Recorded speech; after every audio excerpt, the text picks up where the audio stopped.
Halo, perkenalkan nama saya Markus Marwanto.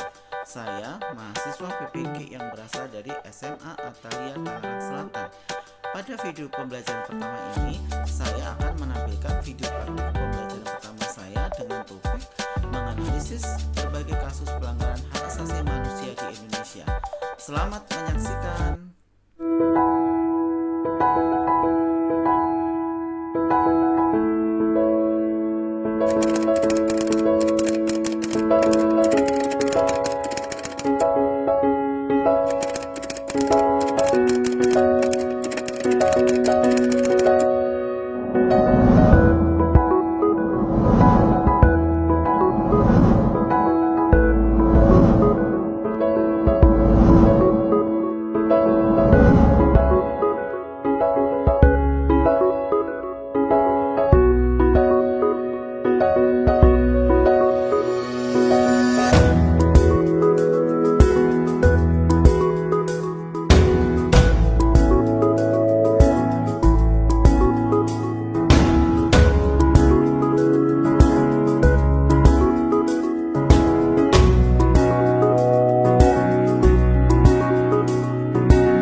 Selamat pagi teman-teman, senang bertemu kembali pada pelajaran hari ini. Garuda Pancasila, akulah pendukungmu, patriot proklamasi, sedia berkorban untukmu, Pancasila dasar negara, rakyat adil mampu sentosa, prima di bangsaku. Ayo maju, maju, ayo maju, maju, ayo maju, maju. Terima kasih, soalnya kita ice breaking. Kita mau ice breaking teman-teman. Jadi kita ada yel-yel sebelum memulai pelajaran kita hari ini. Kan kita akan masuk ke dalam tema hak asasi manusia. Jadi kalau misalnya aku bilang hak asasi manusia, teman-teman jawab ya. Kita belajar hak asasi pasti bisa. Yes, yes, yes. Oke, sama-sama ya. Hak asasi manusia. Kita belajar hak asasi manusia pasti bisa.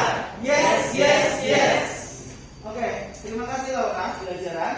Kalian dapat menganalisis berbagai kasus pelanggaran hak asasi manusia. Oke, sebelum nanti ada biolog dulu nih.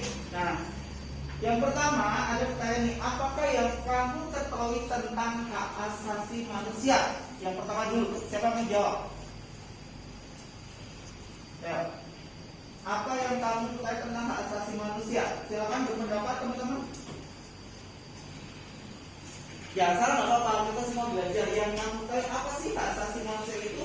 Sepemahaman kalian. Silakan, spontanitas. Ya, silakan. Hak yang melekat pada hakikat dan keberadaan makhluk Tuhan. Ya, coba ya. Saya lupa. Oh, Luis ya, maaf ya. Luis soalnya wajahnya mirip ya. Luis menjawab hak yang melekat pada manusia. Ada yang lain? Yang lain? Mungkin. Laura, kasih pendapat. Kalau menurut aku hak asasi manusia itu satu hak yang universal, Pak. Jadi didapatkan oleh semua kita di tanah Indonesia. Ya, hak yang melekat pada manusia yang sifatnya universal, ya, universal. Manusia itu nggak melihat batasan apapun, jadi nggak melihat ras, agama, atau jabatan dari orang tersebut. Ya, betul ya. Hak asasi manusia itu tidak memandang ras, tidak memandang kedudukan, jadi semua itu sederajat sama. Oke, ya, itu satu jelas ya. Jadi pengertian itu. Lalu kemudian, apakah kamu pernah mengetahui jenis pelanggaran hak asasi manusia itu seperti apa? Silakan. Hak asasi manusia seperti apa? Contohnya, kamu pernah nggak merasakan bahwa kamu pernah dilanggar hak asasi kamu? Hal yang kecil saja, apa kira-kira?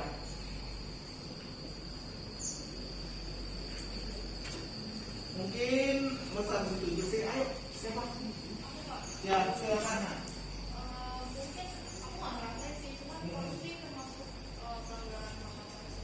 Nah, kamu sekarang misalkan jenisnya korupsi itu bentuk pelanggaran hak asasi manusia. Bagus sekali. Alasannya apa? Bisa di Karena kan korupsi itu kan berarti ambil bagian yang bukan bagian dari dia, berarti kan bisa bagian dari orang lain sehingga orang lain itu kurang. ya. Korupsi merupakan pelanggaran hak asasi sebab dia mengambil hak yang bukan haknya. Oke, betul. Ada sama.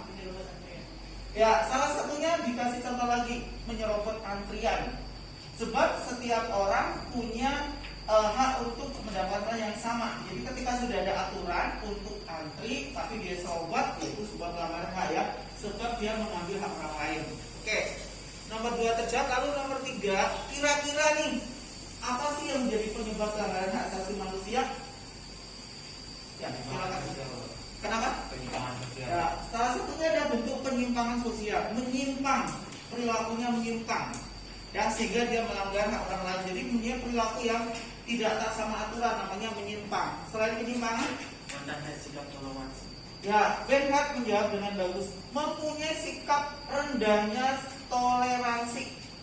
Berarti dia nggak punya sikap toleransi dan dia hanya mementingkan diri dia sendiri, sehingga dia rendah. Selain rendah, apalagi teman-teman? Aku dapat sih kata itu udah direncanain sebelum-sebelumnya. Terus sebenarnya ada satu orang yang jadi kayak kambing kita kayak gitu. Terus sebenarnya permasalahan itu gara-gara katanya sih tentang rumah tangga, masalah rumah tangga gitu. Ya masih asumsi ya, belum pasti ya. Belum pasti, soalnya yang aku dengar dari berita juga polisi itu kayak nggak ngasih kita alasan jelas karena dalam kurung terlalu dewasa buat diberitain ke publik. Ya masih banyak situasi, intinya ada pembunuhan yang dilakukan seorang perwira polisi ya. Yang tapi ini kan terstruktur ya. Kalau di ini kan sudah direncanakan, jadi ada rencana. Nah itu termasuk di HAM berat. Nah jadi itu kan kamu bisa lihat tuh, ada gedung mungkin itu perkantoran rumah, tapi di sampingnya seakan menumpuk.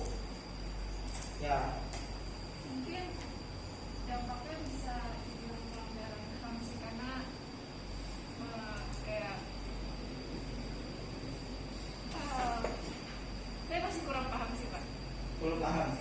Kalau Laura? Aku sih ini maksudnya kayak pelanggaran hak asasi yang sosial dan budaya sih Pak. Ya. Kan ada tentang hak untuk mendapatkan kesehatan dan hukuman yang layak dan hak pada sama itu.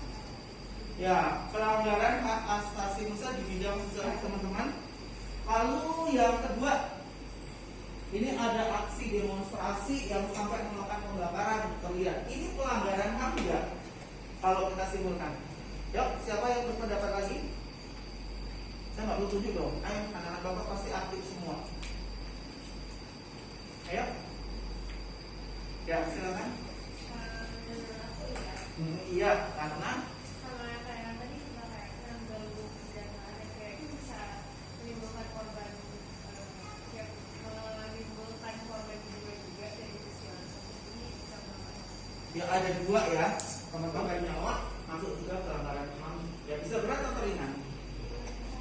Ya berat kalau terstruktur dia sudah direncanakan dengan aksi kerusakan berarti terstruktur. Ya bukan langsung terjadi kekerasan membunuh. Nah itu kan udah. Kenapa contoh kasus di Indonesia selain Brigadir J yang bapak sebutkan? Biar 8 Pak. Oke, apa? Biar 8. Kasus kerusuhan 98. Oke, yang dikenal tragedi apa? Trisakti dan Semanggi. Selain itu apa teman-teman? Ya silakan. Iya.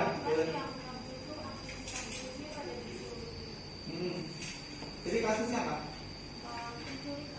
Ya kasus penculikan aktivis 98, betul. Ada lagi?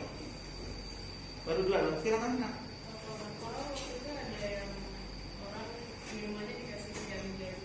Ya kasus racun sianida ya. Itu yang masih baru ya, masuk kekinian kalau itu ya. Nah itu tadi yang contoh-contoh HAM yang sudah disebutkan oleh teman kalian.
ini bukan bentukan swasta gitu ya, tapi memang dibentuk dengan sebuah putusan dari lembaga presiden itu sendiri.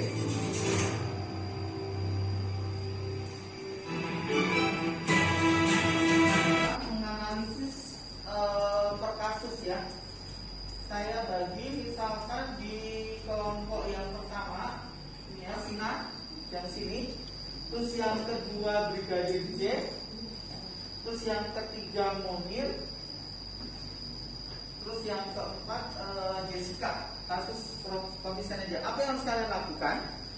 Nah, setelah melalui proses tadi pengamatan, kalian boleh ngambil gadgetnya, lalu kalian kumpulkan datanya. Tes abis ini bagaimana, lalu putusannya apa, terus sudah ada atau belum, buktinya ini 1, 2. Jadi kamu antara putusan dengan adjudikasi dengan aturan kamu cocokkan. Kalau saya misalkan kemudian setelah data terkumpul, kalian akan melakukan yang namanya processing data. Ya, setelah processing data, kalian akan mengajukan. Jadi kamu antara putusan dengan adjudikasi dengan aturan kamu cocokkan. Kalau saya misalkan sependapat bahwa pembunuhan si X misalnya dihukum 20 tahun karena sudah sesuai dengan nih undang-undang ini tentang tindak pidana belah, kalian harus carikan dasar putusan pemerintah itu ya. Jadi kita akan lanjutkan diskusi kelompok. Pada saatnya adalah mengumpulkan data ya. Lalu kemudian setelah data terkumpul, kalian akan melakukan yang namanya processing data ya. Setelah processing data, kalian akan menganalisis data yang ditemukan. Lalu yang pertemuan kedua ada verification, yaitu berupa verifikasi data, lalu akan dipresentasikan. Ketika presentasi, teman-teman kelompok lain menyimak, mengajukan pertanyaan, boleh menambah dan seterusnya ya. Dan kelompok lain demikian seterusnya, itu akan dilakukan pada pertemuan kedua. Jadi setelah ini kalian masuk dalam kelompok, lalu menyiapkan perangkatnya, gawai, gadget, kemudian gunakan Google Doc ya, supaya bisa saling bekerjasama menuliskan. Jadi nggak hanya satu, semua masih menuliskan di situ. Dan nanti baru di tahap akhir ini akan penilaiannya adalah pengamatan dengan jurnal, lalu kemudian dengan rubrik. Nanti rubriknya Bapak kirim sehingga nanti kalian tahu mana yang akan dinilai di bagian apa saja pada saat presentasi ya. Saya kirim di GCR rubriknya. Oke, itu saja. Silahkan menyiapkan gawai dan alat-alatnya.